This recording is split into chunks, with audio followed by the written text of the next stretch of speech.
Hello, welcome to the TED Spot. We got the intro out of the way. Now we are ready to move on to actual content.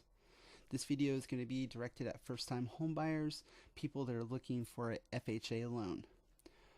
Well, the first thing that you need to qualify for an FHA loan is steady income, a decent job, 3 to 5% down, and a 620 credit score. 620 is when the lenders will start lending. Between a 620 to 660, you get a better interest rate. From 660 to 700, it gets even better, and so on and so forth. FHA allows you to not have to come in with 20%. It's basically to get your foot in the door. That's when it's a first-time home buyer, that's what it's all about, is getting your foot in the door, living in the property for 3 to 5 years, and refinancing into a conventional loan so you can get rid of the PMI. So basically, the FHA program is amazing for people who are just tired of renting, that have a little money down and are ready to rock and roll. So after you have the credit score, you go to a lender.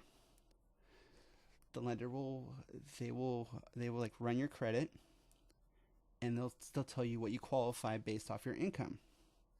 Then you get this thing called a pre-approval letter. You take the pre-approval letter and you can go and meet with a realtor such as myself. And what we'll do is we'll sit you down and we'll explain the entire process. You'll be like, I like this house, I like this house. All right. Well, in this market, because of COVID, a lot of selling agents, the people that are representing the sellers, want their buyers that want to see the property to have a pre-approval letter. So before you're ready to rock and roll, you have to get that pre-approval letter. Then you can start looking at properties with a real estate agent. After you do that, you pick out a property. You're like, this one's awesome. This is in my price range. This is what I'm comfortable with. Remember to go over with your lender about what your monthly payment is going to be, because that is how homes fall out of escrow. That's one of the major reasons why properties fall out of escrow, is because people don't sit down with their lenders and don't go over with them their comfort level as far as a first-time home buyer with a payment.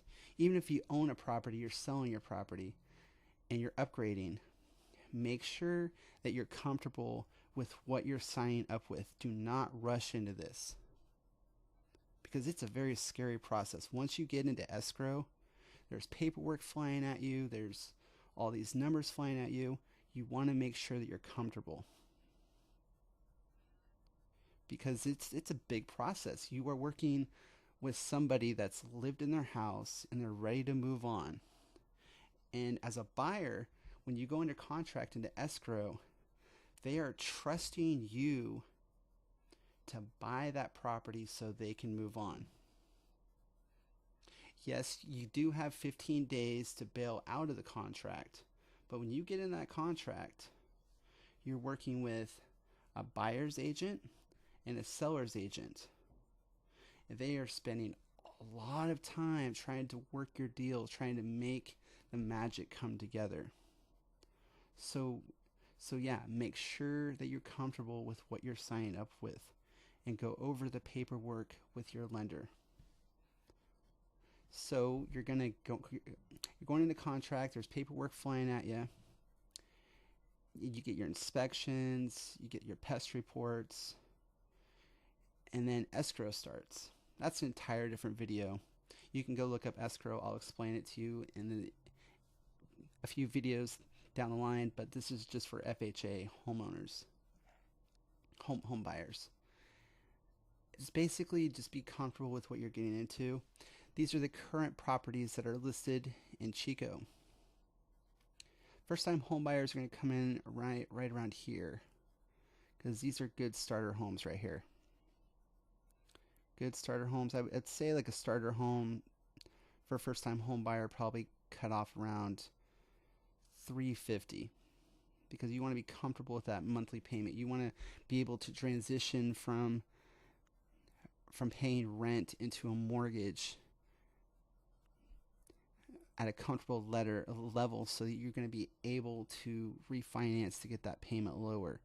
And then maybe 3 to 5 years later, you'll be able to sell that property and leapfrog into a bigger property.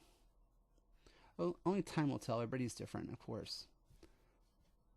But yeah, right here, you want to base your income off of what you're comfortable with. All right, that's the end of this video. Thanks for watching. I went over some good points. If you have any questions, leave them in the comments. I will address them. You guys have a wonderful evening. Thanks for watching the TED Spot.